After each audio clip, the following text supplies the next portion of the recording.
നിന്റെ നക്ഷത്രങ്ങൾ എനിക്ക് വഴികാട്ടുന്നു, നിന്റെ മിന്നാമിന്നികൾ എനിക്ക് പ്രകാശം പരത്തുന്നു.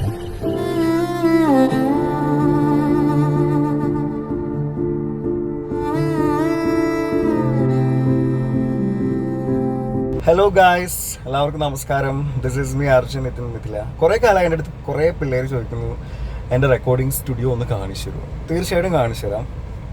തലശ്ശേരിയിലേക്ക്, അതായത് നമ്മൾ കൂത്തുപറമ്പിൽ നിന്ന് ഏകദേശം ഒരു 7 കിലോമീറ്റർ 6 കിലോമീറ്ററേ ഉള്ളൂ എൻ്റെ സ്റ്റുഡിയോയിലേക്ക്. തലശ്ശേരിയിലേക്ക് പോകുന്ന വഴി കതിരൂരാണ് എൻ്റെ റെക്കോർഡിംഗ് സ്റ്റുഡിയോ. അപ്പോൾ അവിടുന്ന് ഞാൻ വോയിസ് എടുത്തിട്ട് എൻ്റെ വോയിസിൽ എന്തൊക്കെ ഫിൽറ്റർ ഇടുന്നു, എന്തൊക്കെ ഈക്വലൈസ്ഡ് ചെയ്യുന്നു, ഇതൊക്കെ ഞാൻ കാണിച്ചു തരാം. ഓക്കെ.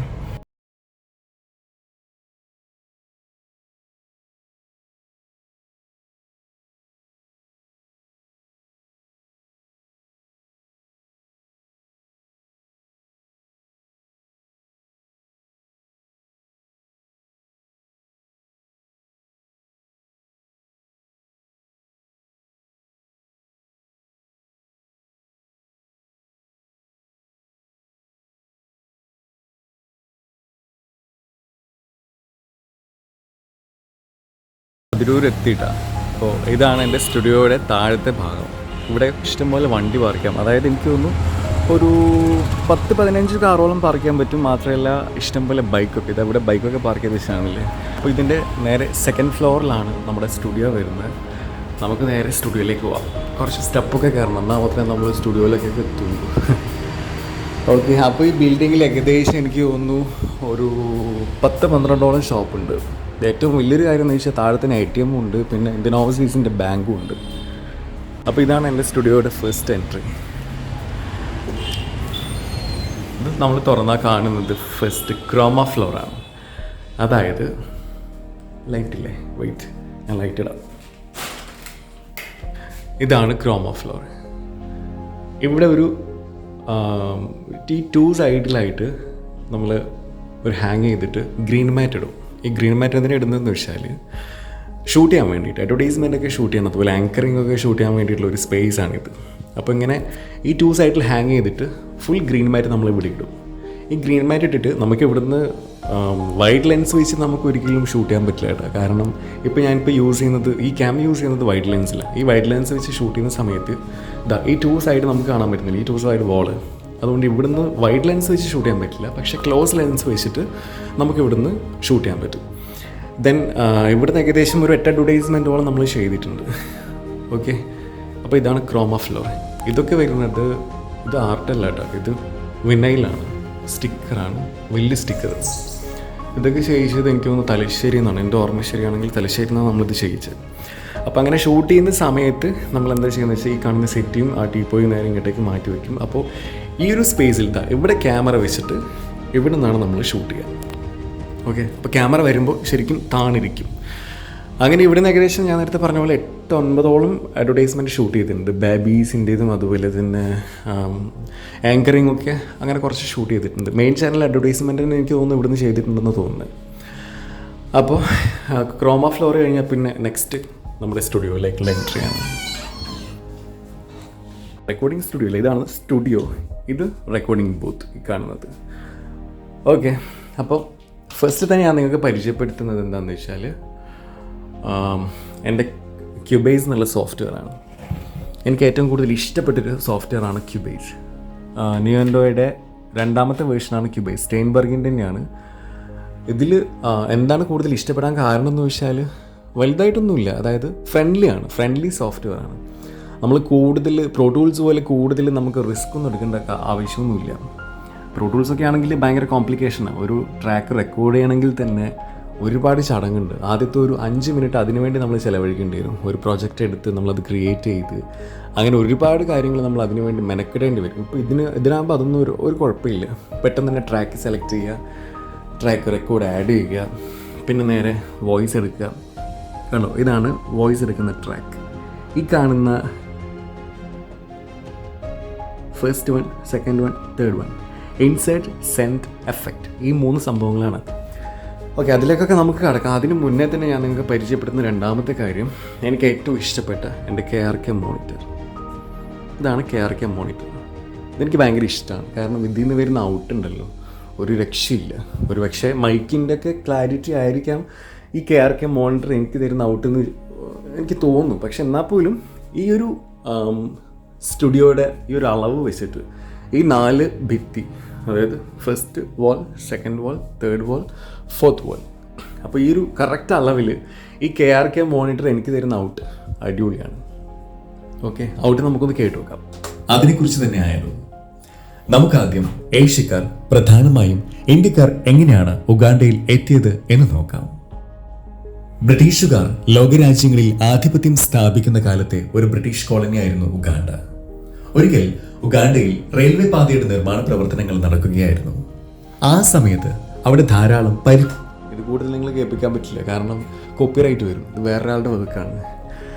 അപ്പോൾ ഇതാണ് KRKയുടെ ഔട്ട്. നിങ്ങൾ ആരെങ്കിലും ഒരു സ്റ്റുഡിയോ ഉണ്ടാക്കുന്നുണ്ടെങ്കിൽ തീർച്ചയായിട്ടും ഞാൻ ഫസ്റ്റ് സജസ്റ്റ് ചെയ്യുന്ന മോണിറ്ററാണ് ഈ KRK. എനിക്ക് തോന്നുന്നു ഒരെണ്ണത്തിന് 42K, ഈ ഒറ്റൊരെണ്ണത്തിന് 42,000 രൂപയാണ് ഒരു മോണിറ്ററിന്. അതിൻ്റേതായ ഇത്രയും കോസ്റ്റ്ലി ആണെങ്കിൽ പോലും അതിൻ്റേതായിട്ടുള്ള ഔട്ട്പുട്ട് നന്നായിട്ട് ഇതിനുണ്ട്. പിന്നെ HP-യുടെ മോണിറ്റർ, അതായത് LCD, ഇത് ഏറ്റവും കൂടുതൽ യൂസ് ചെയ്യുന്നത് ഡബ്ബിങ്ങിനാണ്. ഇവിടുന്ന് നമ്മൾ ഇവിടെ ഒരു സ്റ്റാൻഡ് വെച്ചിട്ട് ഇങ്ങോട്ടേക്ക് ഈ റെക്കോർഡിംഗ് ബൂത്തിലേക്ക് നമ്മൾ ഈ മോണിറ്റർ വെച്ചു കൊടുക്കും. അപ്പോൾ അവരവിടെ നിന്ന് ഇത് കണ്ടിട്ട് റെക്കോർഡ് ചെയ്യും. ആർട്ടിസ്റ്റ് ആരൊക്കെ വരുന്നു, വോയിസ് ആർട്ടിസ്റ്റ് വരുമ്പോൾ അവർ ലിപ്പ് കറക്റ്റ് ആക്കിയിട്ട് റെക്കോർഡ് ചെയ്യുന്നൊരു സംവിധാനമാണ് ഈ HP മോണിറ്റർ. ഓക്കെ, പിന്നെ ഇവിടെ കൺസോൾ ഇല്ല കേട്ടോ. കൺസോൾ ചെയ്യാത്തതിൻ്റെ കാരണം എന്താണെന്ന് വെച്ചാൽ ഫസ്റ്റ് തന്നെ സ്റ്റുഡിയോ തുടങ്ങുമ്പോൾ വലിയ കൺസോളൊക്കെ വെച്ച് ചെയ്യുമ്പോൾ ചിലപ്പോൾ ഫെയിലായി പോയാലോ എന്ന് പേടിച്ചിട്ടാണ് നമ്മൾ കൺസോളൊന്നും വെക്കാണ്ടിരുന്നത്. കൺസോൾ വിതിൻ 6 months എന്തായാലും യമഹാൻ്റെ ഒരു O2R ഡിജിറ്റൽ കൺസോളാണ് ഇനി ഇവിടെ വരാൻ വേണ്ടി പോകുന്നത്. അപ്പോൾ ഇതൊക്കെ ഒന്ന് മാറ്റിയെടുക്കണം. ചിലപ്പോൾ ഇവിടുന്ന് തന്നെ സ്റ്റുഡിയോ ചേഞ്ച് ആവാനും ചാൻസ് ഉണ്ട്. അപ്പോൾ ഒരു 6 മാസം നമ്മൾ ബുക്ക് ചെയ്തു, പക്ഷെ അത് കിട്ടാൻ ഇച്ചിരി പാടാണ് യമഹയുടെ O2R. കാരണം ഇപ്പോൾ എല്ലാവരും യൂസ് ചെയ്യുന്നത് DG001 എന്ന് പറയുന്നൊരു കൺസോളാണ്. സൗണ്ടിന്, അതായത് വോയിസ് ക്വാളിറ്റിക്ക് ഏറ്റവും ബെറ്റർ ആയിട്ടുള്ള കൺസോളാണ് DG001, ഒപ്റ്റിക്കലാണ്. അപ്പോൾ അത് എനിക്ക് തോന്നുന്നു O2R കിട്ടാൻ ഇച്ചിരി പാടാണ്. പറഞ്ഞിട്ടുണ്ട് ഒരു 6 months എന്തായാലും എടുക്കുമെന്നാണ് പറഞ്ഞിട്ടുള്ളത്. ഫ്രഷ് എന്തായാലും കിട്ടില്ല, കാരണം O2R നമ്മുടെ കേരളത്തിൽ ഫെയിലായിട്ടുണ്ടായിരുന്നൊരു സംഭവമായിരുന്നു. അത് ഓരോ സ്റ്റുഡിയോ ബേസ് ചെയ്തിരിക്കും ഈ O2R എടുക്കുന്നത്. അതുകൊണ്ട് എന്തായാലും 6 months കഴിയും ആ ഒരു യമഹേൻ്റെ O2R കിട്ടാൻ വേണ്ടിയിട്ട്. പിന്നെ എൻ്റെ വോയിസിൻ്റെ ഞാൻ കാണിച്ചു തരാം. നിങ്ങൾ പലപ്പോഴും എൻ്റെ അടുത്ത് ചോദിക്കാറില്ലേ നിങ്ങളിതിലെന്തെങ്കിലും എഫക്റ്റ് യൂസ് ചെയ്യാറുണ്ടോ എന്ന്. ഇനിയിപ്പോൾ ഞാൻ കേൾപ്പിക്കുന്നതാണ് എൻ്റെ dry voice. Okay, just wait. അതായത് എഫക്റ്റ് ഒന്നും ഇല്ലാതെ വളരെ ഡ്രൈ ആയിട്ടുള്ള വോയിസാണ് നിങ്ങൾ കേൾക്കാൻ പോകുന്നത്. ഒന്ന് കേട്ടോ. ഓക്കെ, പ്രിയപ്പെട്ടവരെ മാത്രമല്ല, പ്രിയം അവകാശപ്പെട്ടവരെയും സ്നേഹിക്കാം, ഉള്ളു തുറന്ന് മനസ്സ് നിറഞ്ഞ്. Happy Valentine's day. ചില മുഖങ്ങളിൽ വിരിയുന്ന പുഞ്ചിരിയാണ് യഥാർത്ഥ പ്രണയം. Happy Valentine's day. ചില പ്രണയങ്ങളുണ്ട് അത്രമേൽ ആർദ്രമായവ. ഒരുപക്ഷെ തോന്നും അവയെ വർണ്ണിക്കാൻ ഈ ലോകത്തിലെ വാക്കുകൾ തികയില്ലെന്ന്. സുന്ദരമാണ് ആ പ്രണയം, ആത്മാവിനെ തൊട്ടുണർത്തുന്ന മനോഹരമായ സംഗീതം പോലെ. അതിനുമപ്പുറം സ്നേഹത്തിന്റെ ഏറ്റവും നിർമ്മലമായ ഭാവം. ഈ ഒരു വോയിസ് ഫ്ലവേഴ്സിലേക്ക് വേണ്ടിയിട്ട് എടുത്തു കൊടുത്തത് ഈ വാലന്റൈൻസ് ഡേക്ക്. ഓക്കെ, അപ്പോൾ ഇതാണ് നിങ്ങൾ കേൾക്കുന്ന ഞാൻ എടുക്കുന്ന ഡ്രൈ വോയിസ്. ഓക്കെ, അപ്പോൾ ഇത് കഴിഞ്ഞിട്ട് ഇതിലേക്ക് എഫക്റ്റ് ആഡ് ചെയ്യും. ഈ എഫക്റ്റ് ആഡ് ചെയ്യുന്നത് എന്തൊക്കെയാണെന്ന് ചോദിച്ചാൽ, നിങ്ങൾ പലപ്പോഴും എൻ്റെ അടുത്ത് പറയാറുണ്ട് നിങ്ങൾ ചെയ്യുന്നതൊക്കെ ഫിൽറ്റർ ആണോ അല്ലെങ്കിൽ വേറെ എന്തെങ്കിലുമൊക്കെ കാര്യങ്ങളുണ്ടോ. ഒരിക്കലുമല്ല. ഇതിലേക്ക് എഫക്റ്റ് ആഡ് ചെയ്യുമ്പോൾ വരുന്ന മാറ്റങ്ങൾ, ഇതിലേക്ക് നമ്മൾ ചേർക്കുന്നത് റൂം വർക്ക്സ് എന്ന് പറയുന്നൊരു സംഭവമാണ്. അതായത് നമ്മൾ പറയുന്ന കാര്യങ്ങൾക്ക് ഇച്ചിരി സ്വീറ്റ്നെസ് കിട്ടാൻ വേണ്ടിയിട്ട് ഇതിൽ ചേർക്കുന്ന ഒന്നാണ് റൂം വർക്ക്സ്. അപ്പോൾ ഇത് ചേർത്തിട്ട് എങ്ങനെയുണ്ടെന്ന് നമുക്ക് നോക്കാം. സ്നേഹത്തിന്റെ ഏറ്റവും നിർമ്മലമായ ഭാവം. ഇതാണ് ഏറ്റവും വ്യത്യാസം വരുന്നൊരു കാര്യം. ഇതിലേക്ക് ആകെ ചേർക്കുന്നത് റൂം വർക്ക്സ് എന്ന് പറയുന്ന ഒരു കാര്യം മാത്രമാണ്. ഓക്കെ, അപ്പോൾ ഇതൊക്കെയാണ് എൻ്റെ റെക്കോർഡിംഗ് സ്റ്റുഡിയോ. ഇവിടെ ഒരു സെറ്റിയുണ്ട്, ഒരു സോഫയുണ്ട്. ഇവിടെ നിന്നാണ് ക്ലയൻസൊക്കെ ഇരുന്ന് നമ്മളായിട്ട് മീറ്റപ്പൊക്കെ നടത്താറ്. അപ്പോൾ recording booth, this is recording booth. Okay, ഇവിടെ മൈക്ക് വയ്ക്കും. പിന്നെ ഈ ഒരു സംഭവം കണ്ടോ, ഇതിൻ്റെ പേരാണ് എഗ് ട്രേ. ഈ എഗ് ട്രേ എന്തിനായി എല്ലാ അക്വസ്റ്റിക് ആയിട്ടുള്ള സ്റ്റുഡിയോയിൽ യൂസ് ചെയ്യുന്നതെന്ന് വെച്ചാൽ, ഈ എഗ് ട്രേ നമ്മുടെ വോയിസിനെ കുറച്ചുകൂടെ ക്ലാരിഫിക്കേഷൻ വരുത്തും. അതായത് നമ്മൾ വോയിസ് എടുക്കുമ്പോൾ ഈ ഒരു ബ്ലാങ്ക് ആയിട്ടുള്ള വാളിൽ തട്ടിയിട്ട് തിരിച്ച് മൈക്കിലേക്ക് റിട്ടേൺ വരും. അപ്പോൾ ഒരു ഡ്യുവൽ എഫക്റ്റ് കേൾക്കും. ആ ഡ്യുവൽ എഫക്റ്റ് ഇല്ലാതിരിക്കാൻ വേണ്ടിയിട്ടാണ് നമ്മൾ ഈ ഒരു സംഭവം ചെയ്യുന്നത്, ഈ ഒരു എക്ട്രേ. അല്ലെങ്കിൽ റെക്കോർഡിംഗ് ബൂത്തിൽ വുഡിൻ്റെ എന്തെങ്കിലും മേശയോ അങ്ങനെയുള്ള കാര്യങ്ങളൊക്കെ കുറച്ച് കൊണ്ട് നിറച്ചാൽ ചിലപ്പോൾ ആ ഒരു നോയ്സ് നമുക്ക്, ആ ഒരു ഡ്യുവൽ എഫക്റ്റ് നമുക്ക് ഒഴിവാക്കി കിട്ടും. പിന്നെ ഇതിൻ്റെ അടിയിൽ വരുന്നത് സ്പഞ്ചാണ്, 5mm കട്ടിയുള്ള സ്പഞ്ചാണ് വരുന്നത്. അപ്പോൾ എനിക്ക് ഇനിയും എക്ട്രേ കൊണ്ട് നിറയ്ക്കണം. അല്ലെങ്കിൽ ഞാൻ നേരത്തെ പറഞ്ഞല്ലോ, അപ്ഗ്രേഡ് ചെയ്യുമ്പോൾ ടോട്ടലി അപ്ഗ്രേഡ് ചെയ്യാനാണ് ഒരു പ്ലാൻ വന്നിട്ടുള്ളത്. ഏകദേശം ഇവിടെ 2 വർഷത്തോളമായി ഇവിടെ സ്റ്റുഡിയോ, വീട്ടിൽ നിന്ന് ഒത്തിരി ദൂരമുണ്ട്. അതുകൊണ്ട് തന്നെ ചിലപ്പോൾ ഞാനിത് മൊത്തമായിട്ട് അങ്ങോട്ട് അപ്ഗ്രേഡ് ചെയ്യാനുള്ള ചാൻസ് വളരെ കൂടുതലാണ്. ഏകദേശം വീടിൻ്റെ അടുത്തേക്ക് അല്ലെങ്കിൽ എയർപോർട്ടിനൊക്കെ അടുത്തേക്ക് ഒന്ന് മൊത്തമായിട്ട് അപ്ഗ്രേഡ് ചെയ്യാനുള്ള ചാൻസ് വളരെ കൂടുതലാണ്. അതിന് നോക്കുന്നുമുണ്ട്. അപ്പോൾ ഇതൊക്കെയാണ് എൻ്റെ സ്റ്റുഡിയോയുടെ വിശേഷങ്ങൾ. ഇവിടെ നിന്നാണ് നിങ്ങൾ കേൾക്കുന്ന മനോഹരമായിട്ടുള്ള എൻ്റെ സൗണ്ട് എന്ന് ഞാൻ ഒരിക്കലും എന്നെ തന്നെ പോയിട്ട് പറയില്ല. ഇവിടെ നിന്നാണ് ഞാൻ ഇവിടുന്ന് വോയിസ് എടുക്കാറ്. ഇവിടെ നിന്നാണ് ഞാൻ വോയിസ് പ്രൊഡ്യൂസ് ചെയ്യാറ്. പുറത്തുനിന്നുള്ള വോയിസ് ഇവിടുന്ന് എടുക്കുന്നുണ്ടോ എന്ന് ചോദിച്ചാൽ വളരെ കുറവാണ്. കാരണം ഇപ്പോൾ കൊറോണ വന്നതിന് ശേഷം ആരും ഇങ്ങോട്ടേക്ക് കയറ്റാറില്ല, ആരും ഇങ്ങോട്ടേക്ക് കയറ്റാൻ പാടില്ല എന്നാണ് ഇവിടുത്തെ ഹെൽത്തൊക്കെ പറഞ്ഞിട്ടുള്ളത്. കാരണം ഇവിടെ വേറെ ഒന്നുമില്ല, ഹോളൊന്നുമില്ല, പുറത്തേക്ക് എയറൊന്നും പോവില്ല. അപ്പം പുറത്തുനിന്നുള്ള ഇങ്ങോട്ടേക്ക് കയറ്റാറില്ല. അതായിരിക്കും ഇപ്പോഴത്തെ കാലത്ത് ഏറ്റവും ബെറ്റർ ആയിട്ടുള്ളൊരു കാര്യം. കാരണം കൊറോണ ആയതുകൊണ്ട് തന്നെ ഇതിനുള്ളിലേക്കൊക്കെ കയറ്റുക, എയർ സർക്കുലേഷൻ ഇല്ലാത്തതുകൊണ്ട് ചിലപ്പോൾ കൊറോണയ്ക്ക് ഇതിൻ്റെ ഉള്ളിൽ തന്നെ നിൽക്കാനുള്ള ചാൻസ് ഉണ്ട്. ഇത് കണ്ടെങ്കിൽ ഇവിടുത്തെ ഏറ്റവും വലിയൊരു സംഭവം ആർട്ട്. അടിപൊളിയല്ലേ? ടോട്ടലി മ്യൂസിക് ബേസ്ഡ് ആയിട്ടുള്ള ആർട്ടാണ് ഇതിൽ വന്നിട്ടുള്ളത്. Rock, pop, jazz, music, beat, love, അങ്ങനെ എല്ലാം അടങ്ങിയിട്ടുണ്ട്. ഇത് ചെയ്തിട്ടുള്ളത് നമ്മുടെ ഇവിടെ തന്നെയുള്ളൊരു ചേട്ടനാണ്, അംജിത്ത് എന്നാണ് പേര്. ആണോ? പുള്ളിക്കാരൻ്റെ താടി വരച്ചിട്ടുണ്ട്. അടിപൊളിയല്ലേ? അപ്പോൾ ഈ ഒരു ആർട്ടിന് വരുന്ന റേറ്റ് എങ്ങനെയാണെന്നറിയോ? ഞാനിതിൻ്റെ അംജിത്തിൻ്റെ യൂട്യൂബ് ചാനലിൻ്റെ ലിങ്ക് ഞാൻ ഡിസ്ക്രിപ്ഷനിൽ കൊടുക്കാം. ഇതിൻ്റെ ആർട്ടിന് വരുന്ന റേറ്റ് ഈ ഒരു വാളിൽ, അതായത് ഈ 1 സൈഡ് വാളിന് 10K ആണ് വരുന്ന റേറ്റ്.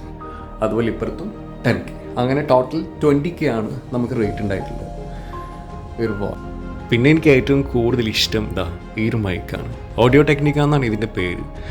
ഈ മൈക്ക് സജസ്റ്റ് ചെയ്തത് ഇത് തന്നെ, ഇത് ഇനോഗ്രേഷൻ ചെയ്ത എൻ്റെ സാറാണ്, ടോമി സാർ വോയിസ് എടുക്കുന്നത് ഇതിൽ നിന്നാണ്, ഓഡിയോ ടെക്നിക്ക. അടിപൊളി മൈക്ക. ഇതിൻ്റെ ഏറ്റവും വലിയ പ്രത്യേകത എന്താണെന്നറിയോ? നോയിസ് റിഡക്ഷൻ ഏറ്റവും കൂടുതലുള്ള മൈക്കിൽ ഒരെണ്ണമാണ് ഈ ഓഡിയോ ടെക്നിക്ക എന്ന് പറയുന്നത്. കാരണം എന്തെന്ന് വെച്ചാൽ ബാക്കിയുള്ള റോഡൊക്കെ നമ്മൾ യൂസ് ചെയ്യുമ്പോൾ റോഡ് മൈക്കാണ് ഏറ്റവും സ്റ്റുഡിയോ പർപ്പസിന് ഏറ്റവും ബെറ്റർ റോഡാണ്. പക്ഷെ അത് യൂസ് ചെയ്യുമ്പോൾ പുറത്തുനിന്നുള്ള, ഇപ്പോൾ പുറത്തേക്ക് കൂടെ പോകുന്ന, റോഡിലേക്ക് കൂടെ പോകുന്ന വാഹനങ്ങളുടെയൊക്കെ ഓണടി ശബ്ദം ഇത്ര ഡെസിബലിൽ കൂടുതൽ കേട്ടാൽ, ഇങ്ങോട്ടേക്ക് കേട്ടാൽ തീർച്ചയായിട്ടും അത് ക്യാച്ച് ചെയ്യും ഈ റോഡൊക്കെ. അപ്പോൾ അങ്ങനെ ഉള്ളതുകൊണ്ടാണ് ഈ ഒരു ഓഡിയോ ടെക്നിക്ക ഇതിന് യൂസ് ചെയ്തത്. ഇതിന് ഏകദേശം 10.5K ഞാൻ വാങ്ങിക്കുമ്പോൾ എനിക്ക് തോന്നുന്നു 12.5K ആയിരുന്നു റേറ്റ് ഞാൻ വാങ്ങിക്കുന്ന അന്നത്തെ ടൈമിൽ. ഇന്ന് എനിക്ക് തോന്നുന്നു 10 താഴെയായെന്ന് തോന്നുന്നു. അപ്പോൾ ഇതാണ് എൻ്റെ സ്റ്റുഡിയോ. ഇവിടെ നിന്നാണ് ഞാൻ വോയിസ് എടുക്കാറ്. ഇവിടെ നിന്ന് എടുക്കുന്ന വോയിസാണ് നിങ്ങൾ കേൾക്കാറ്. ഓക്കെ, ദെൻ എല്ലാവരോടും ഒരിക്കൽ കൂടെ ലവ് യു, ടാറ്റാ, ബൈ. ഈ ചാനൽ ഇതുവരെ സബ്സ്ക്രൈബ് ചെയ്തിട്ടില്ലെങ്കിൽ സബ്സ്ക്രൈബ് ചെയ്യുക, ബെൽ ബട്ടൺ അമർത്തുക, ഷെയർ ചെയ്യുക, കമൻറ്റ് ചെയ്യുക. Once again love you, by.